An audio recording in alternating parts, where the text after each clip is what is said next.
Welcome, basketball fans, to what might just be the most consequential and franchise-altering episode we have ever recorded on this channel.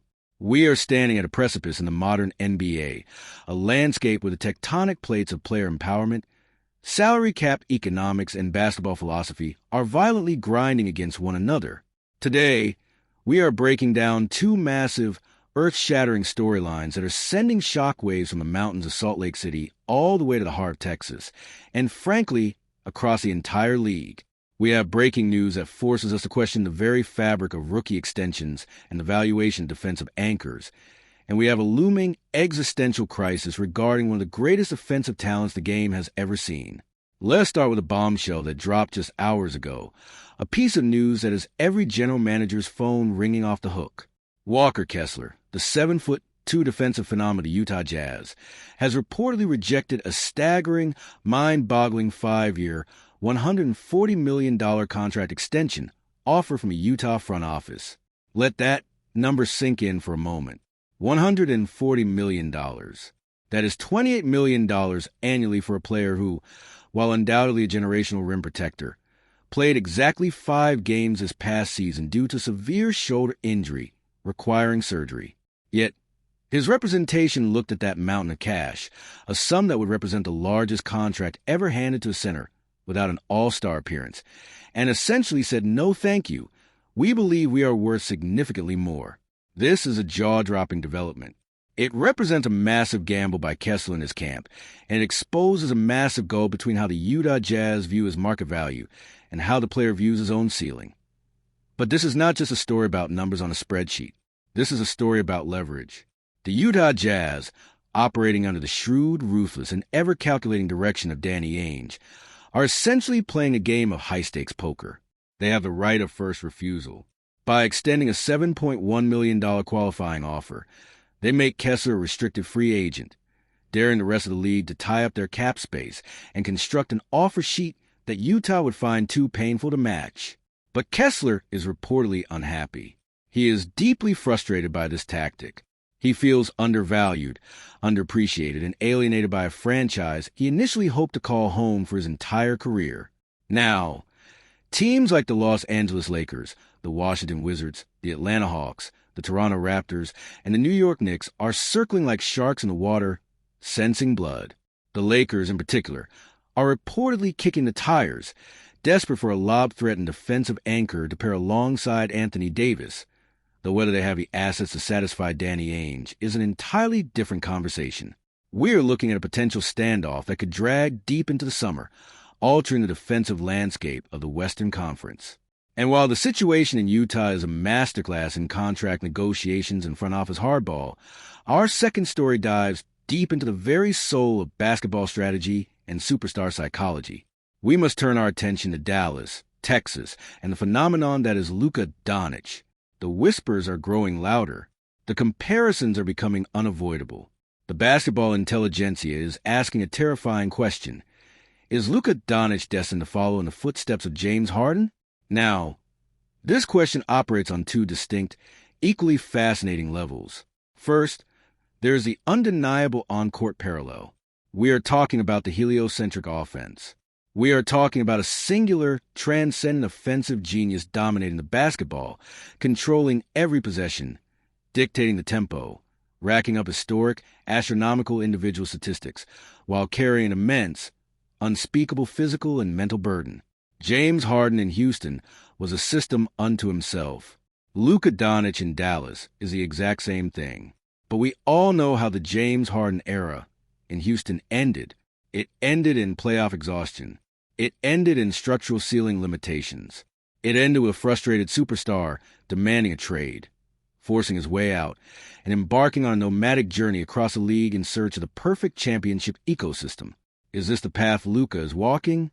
Is the immense usage rate going to break him down physically, just as it seemingly wore down Harden in the most crucial moments of the postseason? Or worse, will the Dallas Mavericks' inability to construct a perfectly balanced, secondary creator-heavy roster around him lead to the ultimate nightmare scenario? Luka Doncic formally requesting a trade? We are witnessing history repeat itself in real time. The Mavericks are trying desperately to build the airplane while it is in the sky, Try to find the exact right pieces that complement a player who needs a ball in his hands 90% of the time to be at his most effective. It is a puzzle that Daryl Morey tried to solve for years in Houston with Chris Paul, with Russell Westbrook, with varying degrees of success, but ultimate championship failure. Now, Nico Harrison and the Mavericks brass faced that exact same puzzle. If they fail, the James Harden parallel will transition from a mere stylistic comparison to a harsh, franchise-destroying reality. These two stories, seemingly disconnected, are actually two sides of the same coin in the modern NBA. They are about value, leverage, and the sheer difficulty of building a championship contender. On one side, you have a defensive specialist demanding superstar money, forcing a rebuilding franchise to make a definitive choice about their timeline and financial flexibility. On the other side, you have an absolute offensive supernova whose very brilliance creates a structural trap for his franchise, threatening to collapse under its own weight. We're going to unpack every single layer of these situations. We will analyze the salary cap implications, the potential trade packages, the historical precedents, and the psychological warfare happening behind closed doors. Settle in, because this is going to be an exhaustive, unparalleled deep dive into the inner workings of a National Basketball Association. Let us transition into the deep dive analysis, starting with the Walker-Kessler standoff. To truly understand why a player with a career average of 9.5 points per game feels empowered to reject a $140 million contract, we have to look at the economic evolution of the center position. For a long time, the traditional back-to-the-basket, drop-coverage big man was being phased out of the league. Teams wanted switchable wings, floor-spacing forwards, and small-ball fives. But the pendulum has swung back. With the rise of transcendent giants like Nikola Jokic and Joel Embiid, and the sheer physical dominance of players like Giannis Antetokounmpo, teams have realized that if you do not have elite rim protection, you're going to get slaughtered in the playoffs. Walker Kessler, before his devastating shoulder injury, a torn labrum that required season-ending surgery after just 5 games in the 2025-26 campaign, was establishing himself as one of the most terrifying defensive forces on the planet. In the 2024-25 season, he averaged 12.2 rebounds and 2.4 blocks per game. He shot over 66% from the floor. He is a master of verticality, a brilliant pick-and-roll defender in drop schemes, and a relentless offensive rebounder. His representation is looking at the market and seeing players like Nick Claxton getting north of $24 million, Jakob Poeltl securing nearly $26 million, and Miles Turner sitting at $27 million. They look at Kessler, who is younger, arguably a better pure rim protector than all of them, and they see a ceiling that commands well over $30 million a year. They might even be pointing to the massive rookie-scale extension given to Alperen Sengun in Houston as a benchmark, though Sengun is vastly superior offensively. But the Jazz, led by Danny Ainge, are not running a charity. They are looking at the exact same data and coming to a vastly different conclusion. Ainge is notorious for never overpaying and never losing a negotiation. He looks at Kessler and sees a player with severe offensive limitations. Kessler is not stretching the floor. He is not hitting three-pointers. He is not a high-level playmaker from the elbows. He is a rim runner and a dunker. Furthermore, the shoulder injury is a massive red flag. A torn labrum for a player who relies entirely on his upper body strength to battle in the paint and block shots is a terrifying variable. Ainge offering 5 years and $140 million was likely seen internally by the Jazz as a highly generous, preemptive strike to secure a foundational piece at a reasonable rate. The fact that it was rejected tells Ainge that Kessler's camp is completely detached from the reality of the Jazz's evaluation. This leads us to the strategy of restricted free agency. By refusing to meet Kessler's demands now, the Jazz are putting the burden of proof on the rest of the league. They will issue the $7.1 million qualifying offer. Kessler will become a restricted free agent. Now, Kessler's agent has to go out into a league where very few competitive teams have substantial cap space and find a franchise willing to offer a max or near-max contract. And even if they find that team, let's say a team like the Brooklyn Nets or the Detroit Pistons decides to make a massive splash, the Jazz still hold the trump card. They can simply match the offer. This strategy suppresses the player's market because rival general managers hate tying up their cap space for days, missing out on other free agents, only to have the incumbent team match the offer sheet at the last minute. Kessler's frustration is palpable. Reports indicate he feels the Jazz are weaponizing his restricted status to lowball him. This is a dangerous game for Utah to play. You do not want a disgruntled young star in your locker room. This is how trade demands materialize. If Kessler feels the relationship is fractured beyond repair, he could threaten to sign the one-year qualifying offer, play out the season, and become an unrestricted free agent in 2027, walking away for absolutely nothing. That is the nightmare scenario for Danny Ainge. This is why the trade rumors are suddenly deafening. The Los Angeles Lakers are heavily implicated. The Lakers are desperate. They are trying to maximize the twilight of LeBron James and the prime of Anthony Davis. Putting Walker Kessler next to Anthony Davis would create the most impenetrable defensive frontcourt in basketball. Davis could roam freely, terrorizing passing lanes and contesting shots on the perimeter, knowing Kessler is anchored in the paint to clean up any mistakes. But what do the Lakers have that Danny Ainge actually wants? Last year, reports surfaced that Utah wanted Austin Reeves in any package. The Lakers balked. They view Reeves as a foundational piece. But if the standoff with Kessler reaches a boiling point, do the Lakers reconsider? Do they package future first-round picks Reeves and salary filler to secure their defensive future? And it's not just the Lakers. The Wizards, who hold the number 1 overall pick in the upcoming draft, are reportedly enamored with Kessler. Could there be a massive draft day blockbuster? The Hawks, the Knicks, the Raptors. Any team lacking elite interior presence is monitoring the situation by the minute. The reality is, Walker Kessler has inadvertently become the most fascinating domino of the offseason. His rejection of $140 million has set the stage for a dramatic summer where defensive valuation will be tested against constraints of the new collective bargaining agreement. Now, let us pivot from the defensive trenches of Utah to the offensive stratosphere of Dallas. The conversation surrounding Luka Doncic and the James Harden parallel is the most complex, nuanced, and frightening discussion in basketball today. To understand this, we have to go back to the mid-2010s. Under Mike D'Antoni and Daryl Morey, the Houston Rockets revolutionized basketball. They decided that the most efficient way to play was to put the ball in the hands of their best player, James Harden, spread the floor with shooters, and let him make a decision on every single possession. Harden's usage rate skyrocketed to historical levels. He led the league in scoring. He led the league in assists. He won an MVP. And he took the invincible Golden State Warriors to 7 games in the Western Conference Finals. But there was a dark side to this heliocentric model. Because Harden was forced to create absolutely everything, by the time the playoffs rolled around and defenses tightened up and the physical toll of an 82-game season caught up with him, he consistently ran out of gas. The isolation-heavy offense became predictable. When Harden missed shots or turned the ball over, the entire system collapsed because no one else was in rhythm. The supporting cast, relegated to standing in the corners and watching Harden dribble for 20 seconds, often struggled to make an impact when suddenly called upon in high-leverage moments. Look at the Dallas Mavericks right now. The similarities are uncanny and, frankly, quite alarming. Luka Doncic is arguably a better, more complete offensive player than Harden ever was.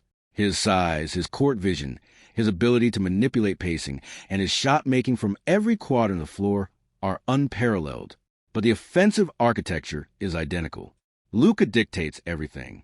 The entire Mavericks ecosystem relies on Luka breaking down his defender, getting into the paint, and either scoring or spraying the ball out to shooters. His usage rate routinely flirts with the highest marks in NBA history. He is putting up numbers that look like typos, night after night of 35 point, 15 rebound, 12 assist triple-doubles. But what is the cost? We have seen Luka visibly exhausted in the fourth quarters of crucial playoff games. We have seen him struggle to get back on defense because he has expended so much energy carrying the entire offensive load. The Mavericks front office knows this. They understand that you cannot ask one human being to do this much heavy lifting and expect to win a championship. They have tried to bring in secondary creators.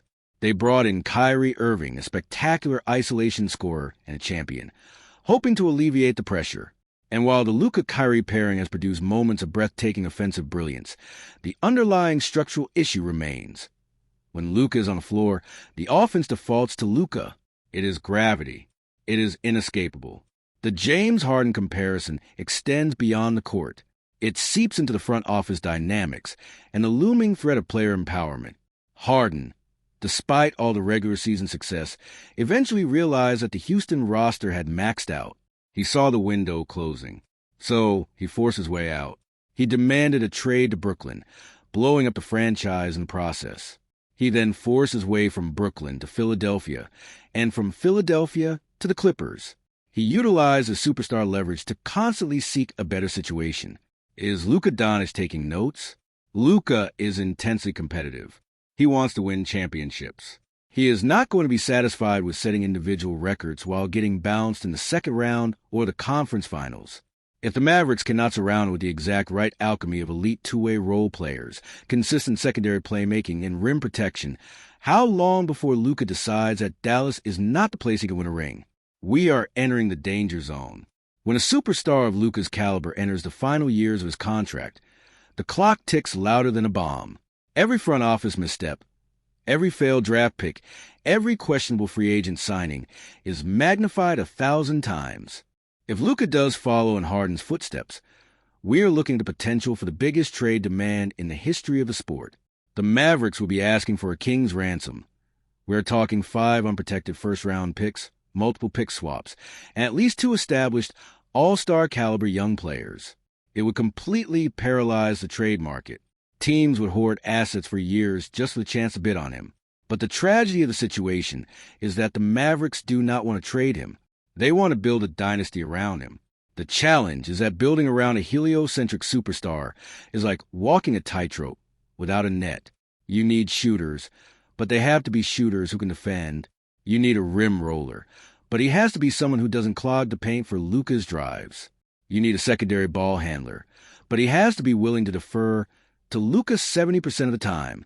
It is an incredibly specific, incredibly difficult roster to construct. This brings us to a fascinating philosophical debate about the nature of winning in the NBA. Can a heliocentric team actually win a championship? The evidence suggests it is incredibly difficult. Michael Jordan needed Scottie Pippen to run the triangle and share the playmaking. LeBron James needed Dwayne Wade or Kyrie Irving to take the pressure off. Even Nikola Jokic, who commands a ball constantly, plays within a free-flowing, motion-heavy system where the ball doesn't stick.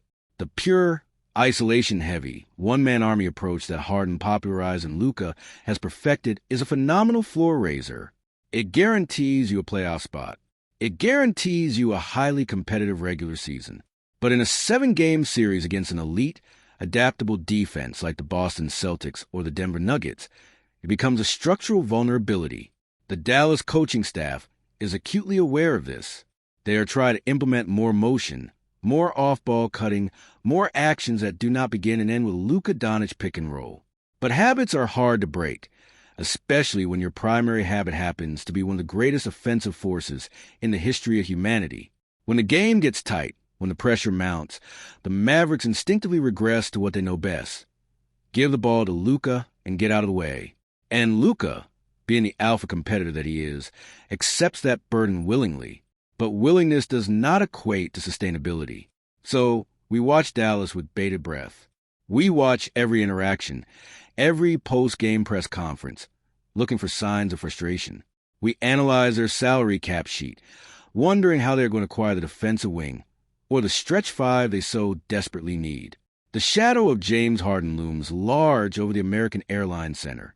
Harden gave Houston everything he had, but it wasn't enough, and the ending was bitter and messy. The Mavericks are fighting a desperate battle against time, roster mechanics, and the sheer physical limits of their franchise cornerstone to ensure their story has a different ending. And now, as we draw this massive, comprehensive analysis to a close, we must take a step back and look at the macro picture. The NBA in 2026 is a league defined by tension.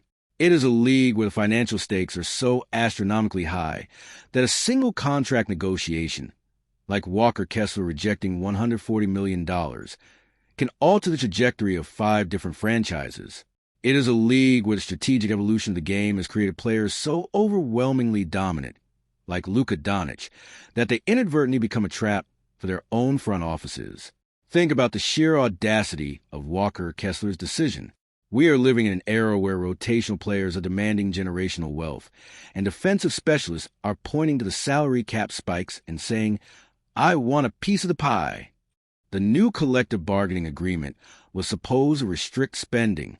It was supposed to create parity by heavily penalizing teams that venture into the second apron of the luxury tax. But what it has actually done is create a fierce, cutthroat middle class. Teams are terrified of overpaying, while players are terrified of leaving money on the table.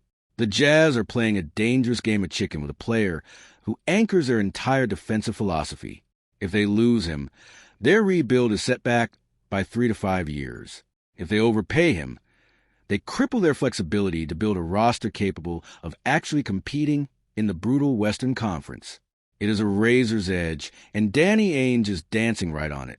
And then there is Luka, the Slovenian prodigy, the man who makes the impossible look routine. The narrative surrounding him is shifting. It is no longer just about his brilliance. It is about his durability, his patience, and his ultimate destiny. The James Harden comparison is not an insult. It is a cautionary tale. It is a reminder that brilliant regular season metrics do not automatically translate to championship parades. Basketball is a team sport, yet we are constantly mesmerized by the individual. The Mavericks are trying to solve the ultimate basketball paradox. How do you build a team around a player who essentially is the team?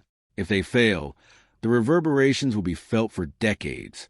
We will see the greatest offensive talent of his generation demand a new home, setting off a trade bidding war that will make the Kevin Durant or Rudy Gobert trades look like minor transactions. What we are witnessing, ladies and gentlemen, is the beautiful, chaotic, ruthless reality of professional basketball.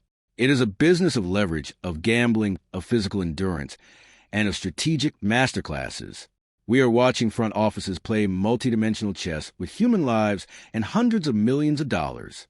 We are watching superstars grapple with the weight of expectations and the structural limitations of their own greatness. Whether Walker Kessler finds his massive payday in Los Angeles, Washington, or ultimately back in Utah, his standoff has redefined how we view the center position in the modern era. And whether Luka Doncic leads Dallas to the promised land or inevitably forces his way out in a storm of frustration, his journey will forever dictate how we evaluate heliocentric superstars. The stories never sleep. The drama never ends. And the stakes have absolutely never been higher. Thank you for joining me on this incredible deep dive.